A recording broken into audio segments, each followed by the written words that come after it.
Ketika kita berada dalam suatu kompetisi, biasanya kita memiliki pandangan mengenai hasil yang mungkin terjadi. Kita bisa menang atau kalah.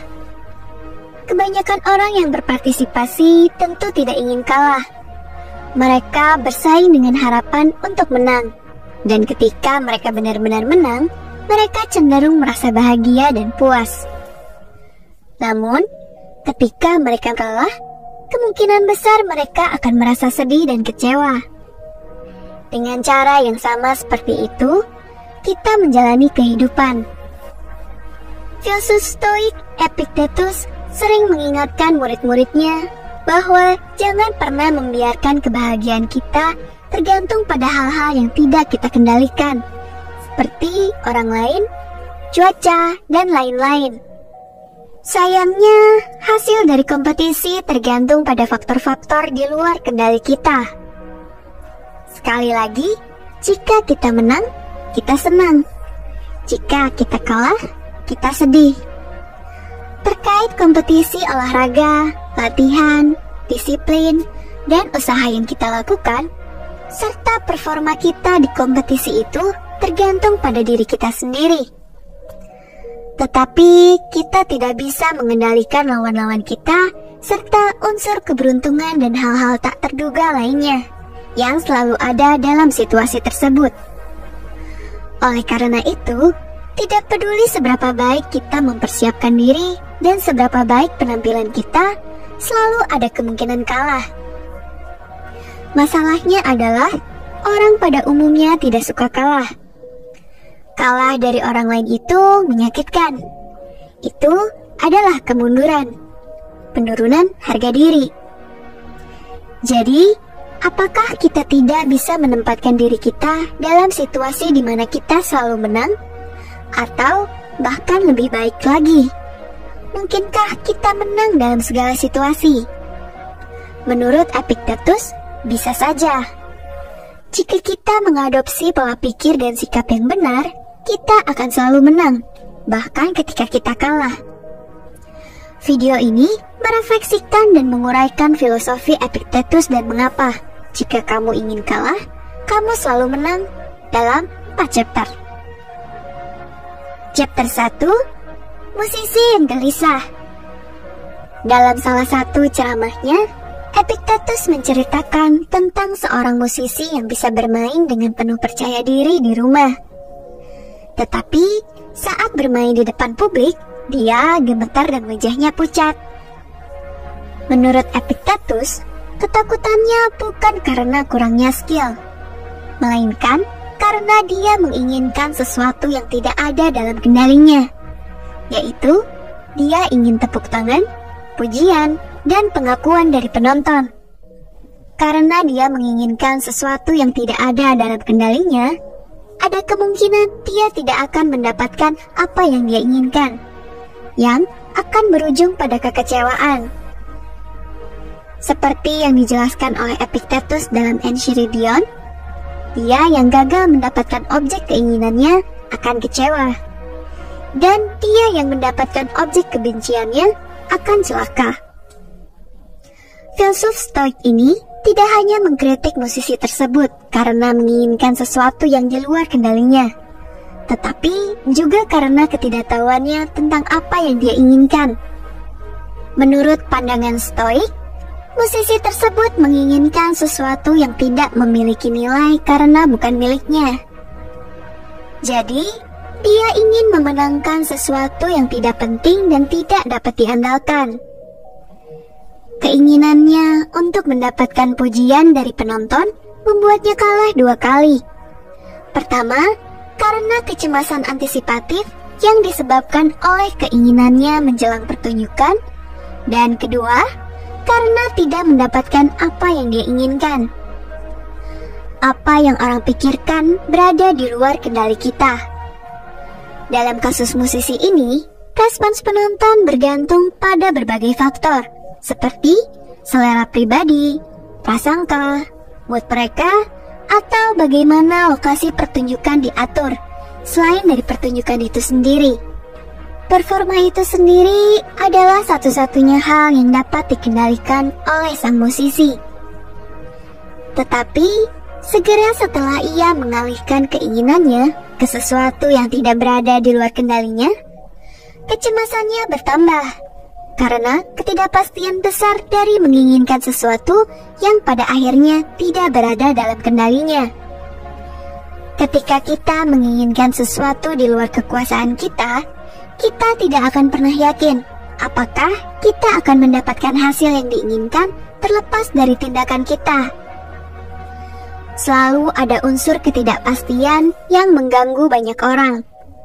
Seringkali dalam upaya untuk mengendalikan masa depan, kita memikirkannya berulang kali, menjelajahi berbagai kemungkinan, dan mencoba menemukan solusi untuk semua aspek yang bisa saja salah. Namun, hal tersebut hanya akan meningkatkan kecemasan kita, karena kita mencoba mengendalikan sesuatu yang belum tiba dan tidak dapat dikendalikan. Oleh karena itu, mengharapkan pujian dari orang lain menyeratkan kemungkinan untuk tidak mendapatkannya. Demikian juga keinginan untuk menang, yang bergantung pada faktor-faktor luar, menyeratkan kemungkinan kekalahan. Jadi, bagaimana kita dapat menciptakan situasi di mana kita tidak pernah kalah dan selalu mendapatkan apa yang kita inginkan? Apakah itu mungkin? Menurut Epictetus, mungkin. Chapter 2, berkenalan dengan Zeno dari Citium. Zeno dari Citium, yang merupakan pendiri Stoikisme, tidak takut saat bertemu dengan Raja Makedonia bernama Antigonus. Sebaliknya, bertemu dengan Zeno membuat Antigonus takut, karena dia khawatir agar bisa memberikan kesan yang baik pada Zeno. Padahal, memberikan kesan yang baik pada Zeno berada di luar kendali sang raja. Karena pada akhirnya, itu tergantung pada Zeno dan bukan pada raja. Mengikuti contoh kasus sang raja dan Zeno, Epictetus menjelaskan bahwa salah satu jenis kebodohan ialah mencoba membuat seseorang terkesan. Oleh karena itu, Zeno tidak peduli dengan apa yang dipikirkan Raja Makedonia tentang dirinya. Dia yakin dengan siapa dirinya dan apa yang dia yakini. Karena Zeno tidak peduli untuk membuat raja terkesan, dia sudah menang.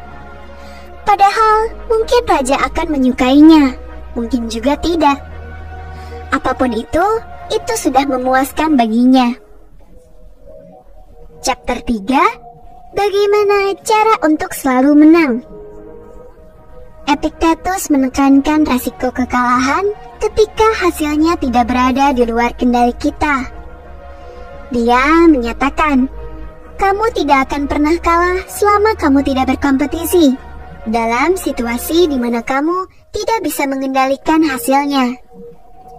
Kita dapat mengartikan kata-kata Epictetus secara harfiah, tetapi juga dalam arti yang lebih luas. Kompetisi adalah usaha untuk menang dengan mengalahkan orang lain. Tetapi terlepas dari aktivitasnya, kompetisi hanya menjadi kompetisi jika kita membuatnya demikian. Jika kita mau melepaskan keengganan untuk kalah dan keinginan untuk menang, maka kompetisi akan berakhir dan kita hanya tinggal melakukan tindakan. Dalam situasi seperti itu, kita berpartisipasi dalam kegiatan, tetapi tetap berada di luar kompetisi, setidaknya pada tingkat di dalam diri. Tentu saja, kita masih bisa menang atau kalah secara eksternal, tetapi dalam hati nurani kita, yang merupakan hal penting, kita memiliki kekuatan untuk memutuskan bagaimana kita memposisikan diri terhadap menang dan kalah. Namun, posisi apa yang harus kita ambil jika kita selalu ingin menang? Mari kita pertimbangkan salah satu pernyataan kunci Epictetus. Jangan berharap peristiwa terjadi sesuai keinginan kamu, tetapi berharaplah agar mereka terjadi sebagaimana adanya, dan kamu akan baik-baik saja. Jadi, bagaimana jika sebenarnya kita menginginkan kekalahan? Bagaimana jika kita menerima kekalahan kita sepenuhnya jika itu terjadi? Ketika kompetisi yang kita ikuti dapat menghasilkan kemenangan atau kekalahan secara lahiriah, maka ada dua hal yang bisa terjadi. Pertama, kita memenangkan kompetisi dan dengan demikian kita menang di mata orang lain dan mendapatkan pujian serta pengakuan. Kedua, kita kalah dalam kompetisi, dan oleh karena itu, kita kalah secara lahiriah di mata orang lain, tidak mendapatkan kehormatan, tidak mendapatkan pujian, dan bahkan mungkin diejek. Namun, jika secara batin kita tidak berkompetisi dan tidak ingin memenangkan pertandingan, tetapi berharap peristiwa terjadi sebagaimana adanya, maka kita telah menang secara batin dalam kedua keadaan tersebut. Jadi, jika kita ingin kalah, kita selalu menang. Atau dengan kata lain, jika kita ingin segala sesuatunya terjadi sebagaimana adanya dan memiliki keinginan untuk kalah, kita tidak akan pernah kalah. Demikian pula, kesulitan tidak lagi menjadi kesulitan jika kita menginginkannya. Meskipun sikap tidak peduli menang atau kalah terlihat tidak berguna, namun sikap ini mengandung kekuatan dalam arti praktis. Sebagai contoh, ketika kita mengikuti sebuah kompetisi, kita dapat fokus pada apa yang kita kendalikan, yaitu kinerja kita.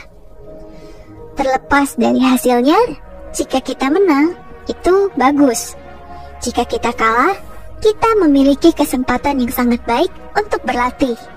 Jadi, kedua hasil tersebut sama-sama diterima. Dengan cara ini, kita menghilangkan tekanan untuk menang dan fokus sepenuhnya pada performa. Selain itu, menerima kekalahan atau kegagalan adalah bagian dari apa yang disebut pola pikir pertumbuhan, alias growth mindset. Karena ini adalah kesempatan untuk perbaikan dan pembelajaran. Namun, ada cara lain di mana menerima kegagalan dapat bermanfaat bagi kita. Chapter 4 mengharapkan apa yang kita takuti. Cerita-cerita Epictetus tentang musisi dan Zeno dari Citium memiliki tema yang sama, yaitu rasa takut. Sang musisi takut tampil di depan publik, dan Raja Makedonia takut memberikan kesan yang buruk pada filsuf Stoik Zeno. Kedua contoh ini dipicu oleh keinginan. Oleh karena itu, Epictetus bertanya pada dirinya sendiri ketika bertemu dengan seseorang yang cemas. Apa yang diinginkan orang ini? Selalu ada sesuatu yang kita inginkan atau coba hindari. Dalam hal menang dan kalah, selalu ada cara di mana kita mencoba untuk menang dan menghindari kekalahan. Mari ambil contoh Raja Makedonia yang takut berbicara dengan Zeno.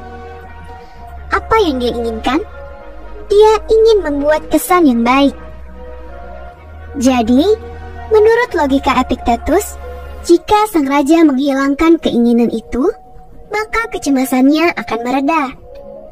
Bayangkan jika kamu takut berbicara dengan seseorang yang kamu sukai. Apa yang kamu inginkan? Mungkin kamu ingin orang tersebut menyukaimu.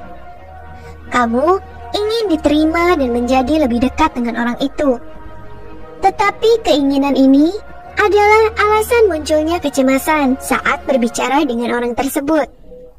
Jadi, apa hal terburuk yang bisa terjadi? Penolakan dalam berbagai bentuk atau cara.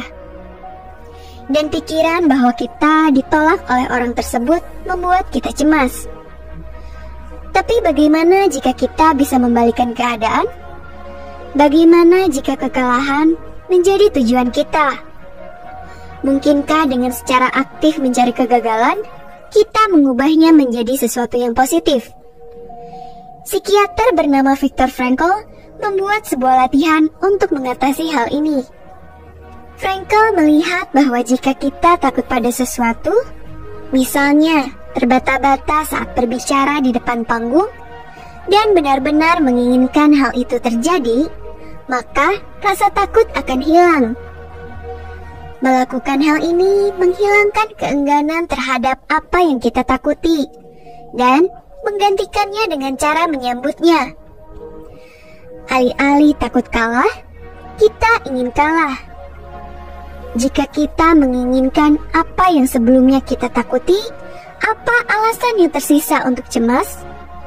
Ironisnya, jika rasa takutmu akan berbicara terbata-bata hilang, maka terbata-bata itu sendiri lebih tidak mungkin terjadi. Jadi, menurut logika ini, Raja Makedonia dapat meredakan rasa takutnya dengan menginginkan apa yang ia takuti, yaitu meninggalkan kesan yang buruk pada Zeno. Dengan melakukannya, dia akan menciptakan situasi yang menguntungkan.